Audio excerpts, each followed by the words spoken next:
Ceci est un extrait de Brainstorm Geek numéro 90. Si vous voulez le voir en entier, allez sur YouTube ou l'écouter sur les bonnes crèmeries de podcast. Allez, à tout de suite.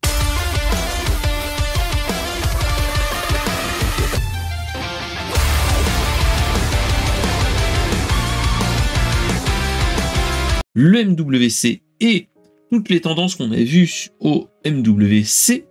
Donc c'était MWC pour ceux qui savent pas ce que c'est, pour ceux qui sont au fond et qui ne parlent pas trop du MWC. Le MWC, ça se passe normalement début mars et c'est la grande messe de tout ce qui est tech et surtout mobilité. Donc Mobile World Congress. Et on le graisse pas trop avec de l'huile. Hein. Voilà. On nous montre surtout les gros, les petites technologies qui montent, et les grosses tendances de l'année et des années qui viennent, hein, comme toujours. Et cette année, j'ai récupéré une petite news de 01net, mais c'est un petit peu partout qui en est ressorti. On a quand même 3 tendances qui sont sorties de ce MWC entre le 3 et le 6 mars. C'est qu'il y a eu quand même des gadgets, toujours, hein, voilà, des nouveaux téléphones, toujours, mais surtout, on nous a montré des nouveaux téléphones, et souvent, quand on voit les téléphones qui sont là, et bah, heureusement ou malheureusement, suivant ce que vous voulez, hein, mais voilà, on a quand même on a les tendances qui arrivent, c'est-à-dire, il y a quelques années, c'était les téléphones pliants. Ensuite, on a eu d'autres styles de téléphones, etc. Et là, en fait, ce qui se passe, c'est que après, entre guillemets, j'ai envie de dire, la grande messe de Samsung avec son nouveau Samsung Galaxy S, le dernier S, le S25, il nous avait parlé qu'il allait y avoir le S25 Edge qui sera ultra fin, qui va arriver dans les mois qui viennent ou dans l'année. Et donc, j'ai envie de vous dire, quand il y a Samsung qui dit ça clairement, il y en a beaucoup qui se disent il y a peut-être un truc à jouer, j'ai envie de vous dire. Donc, qu'est-ce qui va se passer? Bah, on a eu beaucoup de téléphones, dont une marque coréenne, un autre constructeur qui est plutôt dans les pays en développement, entre guillemets, hein, qui est en Afrique, en Europe de l'Est ou ailleurs, c'est Tecno. Pas Tecmo, hein, au niveau du jeu vidéo, Tecno, où on a, entre guillemets, des téléphones qui se rapprochent. Pour l'instant, c'était des prototypes, ce qu'on avait vu là-bas, mais principalement, en fait, on a vu des téléphones ultra fins, qui s'appelle par exemple le Spark Slim, qui a une épaisseur mais vraiment en dessous de ce qu'on a actuellement. Nous, nos téléphones, ils sont épais à peu près comme ça, j'ai envie de vous dire. Là, c'est encore plus fin. Et moi, c'est ce que je me posais les questions quand j'ai vu toutes ces annonces, c'est que souvent, quand on a des téléphones ultra fins, quand on dit ultra fin, dit moins de place pour la batterie. Et donc, qui dit moins de place pour la batterie, dit autonomie de merde. Et donc, en fait, on s'est rendu compte que les propositions, ils nous disaient que c'était une autonomie assez proche de ce qu'on a actuellement. Donc, à voir. Moi, ce que j'avais déjà envie de dire, c'est Tecno, c'était une marque que je connaissais pas du tout. Il a montré un concept phone qui est le Spark Slim. Je vais vous montrer ce téléphone. Voilà, il fait 5,75 mm d'épaisseur, c'est-à-dire 6 mm d'épaisseur, moins d'un centimètre, et 146 grammes. C'est ultra léger, j'ai envie de vous dire. Et comme disent les journalistes qui y sont allés, même les influenceurs que j'ai lus et regardés, c'est que souvent, en fait, c'est que vu qu'il est moins de 200 grammes, en fait, au fur et à mesure, plus on descend dans le poids, plus t'as l'impression que c'est léger, entre guillemets. Et donc, c'est ça qui est un petit peu étonnant. Donc voilà. Et surtout, c'est que j'ai envie de vous dire, c'est les capacités de batterie, c'est 5000 mAh. Donc, pour faire un comparatif, 5000 mAh, c'est ce qu'on avait il y a 4-5 ans sur nos téléphones actuels, enfin sur nos téléphones. Donc, j'ai envie de vous dire, c'est pas si mal que ça. C'est étonnant, mais pourquoi pas. Donc, moi, j'attends de voir les grandes pompes, ce qu'ils vont en faire, clairement. Mais pour l'instant, j'ai envie de vous dire, un téléphone comme j'ai... Alors, est-ce que j'ai mes vieux téléphones? Je dois en avoir encore un par là. Oui. J'ai...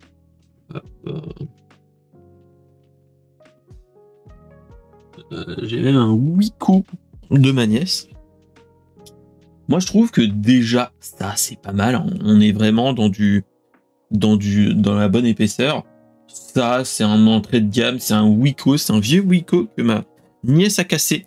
L'écran est totalement pété. Hein, il est pas allumé, mais voilà. Mais j'ai envie de vous dire, clairement, on est, voilà. On a un petit souci de dalle. Et clairement, le changement de dalle coûte les entrées de gamme, donc ça sert à rien de changer. Voilà, malheureusement. Après, moi, j'ai envie de vous dire, la problématique des téléphones fins, moi, ce qui me fait peur, c'est que plus c'est fin, plus il y aura des risques de casse et de le plier plus facilement. Vu qu'il y aura moins grande... C'est ça qui me fait un petit peu peur, clairement. Moi, voilà. Donc, c'est ça qui fait peur. Ensuite, qu'est-ce que j'ai vu d'autre qui était intéressant et que ils en reparlent aussi, c'est on a vu deux téléphones. Deux téléphones que moi, qui me fait de l'œil, clairement, c'est les téléphones de Realme et Xiaomi. Donc, Xiaomi et Realme. Bon, on connaît quand même, hein, voilà. C'est notre cher Realme, si mes souvenirs sont bons. Non, attends. C'est Realme qui, moi, me donnait envie. C'est que, en fait, c'est... est-ce qu'on peut le montrer? Non. En fait, c'est que Realme a fait s'est lancé dans une tendance que moi, ça me pourrait m'intéresser pour un téléphone. Pour un téléphone peut-être plus pro et pour les fanats de photos. C'est que, en fait... et Xiaomi fait un petit peu dans le même style, mais c'est plus pour l'instant du concept. Donc à voir ce qu'il en est. Hein. Mais en fait, ce qu'ils sont en train de voir, je sais pas si vous vous rappelez de la gamme Nex de Sony, si mes souvenirs... Non, pas de Sony, de Samsung. Qui nous faisait un petit peu qui nous faisait un mix entre téléphone et appareil photo. Là, en fait, ce qu'ils vont nous faire, c'est un smartphone avec des objectifs interchangeables. Xiaomi, c'est que du proof of concept, mais c'est en fait une sorte de téléphone, comme si vous aviez un anneau magnétique avec des fiches optiques, mais en fait que vous auriez des objectifs interchangeables magnétiques qui auraient des capteurs, en fait des capteurs 4 tiers comme on a sur les appareils photo. Et donc ça, je trouve que ça peut être intéressant. À voir ce qu'ils en font, clairement. Mais franchement, ça peut être intéressant parce que lui, ce qu'il faisait, c'est que, en fait, l'accessoire magnétique, en fait, permettait aussi de faire de la charge, permettait de envoyer de l'énergie pour le capteur en lui-même. Mais surtout, en fait, le magnétisme te permet d'avoir tout ce qui est pour la photo, etc. Et surtout, après, tu avais un objectif avec une focale de 1.4, si mes souvenirs sont bons, c'est ça, f1.4. Et les photos étaient plutôt intéressantes. Et surtout, c'est que quand tu prenais la photo, tu l'avais sur son téléphone. Ça peut être intéressant. Néanmoins, ce gadget-là, moi, je trouverais ça intéressant, mais je me rappelle plus, il y avait peut-être Motorola à une époque qui avait fait un truc comme ça. Mais moi, je trouve ça intéressant. Pourquoi ils font pas quelque chose comme ça, en sorte de Wi-Fi direct, et avec une sorte de charge Qi j'ai envie de vous dire que, ou type le MagSafe, que en fait avec le MagSafe, vous magnétisez le truc avec du Wi-Fi 7, enfin un tout petit Wi-Fi pour diffuser le truc le plus rapidement possible. Et l'un dans l'autre, ça pourrait être intéressant. Ça, je trouve ça intéressant. Le truc qui est un petit peu dommage pour Xiaomi, c'est que en fait, après c'est du concept hein, pour l'instant, mais qu'il fasse un objectif interchangeable et cet objectif interchangeable, en fait, tu as l'optique dedans. Et donc, qui dit toute l'optique dedans, c'est que si tu veux un autre objectif, tu as le capteur qui va avec. Donc, le prix va augmenter et c'est ça que je trouve dommage. Par contre, le truc qui est plus intéressant, c'est de l'autre côté, au niveau de chez Realme. Je m'explique. Au niveau de chez Realme, ils ont fait dans une autre façon. C'est-à-dire que eux, ils ont fait comme nous on a souvent, c'est on a un objectif entre guillemets, hein, j'ai envie de vous dire, habituel.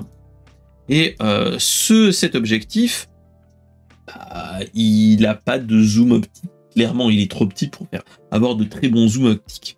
Là, ce qu'ils ont fait en fait, c'est que en fait, le module photo qui est là sera une forme bien précise, avec une bague bien précise, où tu pourrais adapter des objectifs photo. Et ça, je trouve ça plutôt intéressant. Je m'explique. C'est que, imaginez, vous prenez une photo, un appareil, un téléphone comme celui-là, que vous mettez un bloc photo qui s'adapte à un objectif, à une bague d'objectif. Je trouve ça plutôt intéressant. Je m'explique. C'est que il pourrait faire des photos basiques, j'ai envie de vous dire, et ensuite mettre une bague pour faire de la photo plutôt pro. Et ça pourrait faire un lien entre le monde du smartphone pro, comme on peut avoir avec un iPhone pour faire des photos, ou même celui-là, hein, c'est un Pixel 8A, mais les Pixel 9 font bien mieux. Mais clairement, c'est des choses comme ça qui peuvent être très intéressantes. Avoir un objectif avec une meilleure lumière, meilleure captation, etc. Et faire un objectif rectangle peut rendre le rendu plus meilleur. Donc c'est ça qui est intéressant. Et ça, moi personnellement, c'est quelque chose que je peux croire qui peut être pas mal. Voilà. Allez. Et donc, la troisième tendance qui nous est arrivée de là-bas, c'était déjà l'année dernière et donc on peut voir un petit peu partout. C'est le concept des écrans pliants. Ça, c'est ce qu'on a toujours vu sur les téléphones, avec les bons vieux téléphones de Samsung, mais pas que, où on voit, entre guillemets, le téléphone qui se replie, etc. Bon, voilà. Un gimmick qui est, pourquoi pas, intéressant, mais à voir, clairement. Hein. Et là, moi, je trouvais le truc intéressant, c'était le concept de Lenovo. C'était un PC avec un écran pliant. Je m'explique. C'était un PC portable, comme n'importe quel PC portable qu'on peut avoir. Et en fait, tu pouvais avoir l'écran qui se dépliait pour le rendre plus grand et faire l'équivalence d'un deuxième écran, mais pas vraiment, parce que ça serait la continuité de l'écran et sans distinction, etc. Moi, je trouve ça intéressant. Ensuite, on a eu aussi Samsung qui nous a montré un concept que moi, c'était le truc qui m'avait rigolé. C'était le concept d'une sorte de Switch. Une Switch qui se plie. Et j'ai trouvé ça bizarre, j'ai envie de vous dire. Parce que vu que c'était un concept, c'était pas vraiment une Switch, mais on s'y inspirait. Et je trouve ça étonnant, parce que ça démontre, oui, que la possibilité de l'utilisation d'un écran pliant sur des consoles, etc. Mais est-ce qu'on en a une réelle utilité? Moi, je m'explique. J'ai une Ambernic RJ 34SP, non, 35SP, XXSP, qui est vraiment intéressant, voilà, de ce type-là, yop là, qui est comme la Game Boy SP, clairement. Je trouve ça intéressant de faire des concepts pliants, ça, pas de souci. Tu peux l'emmener partout, c'est plus simple, etc. Bon, ok.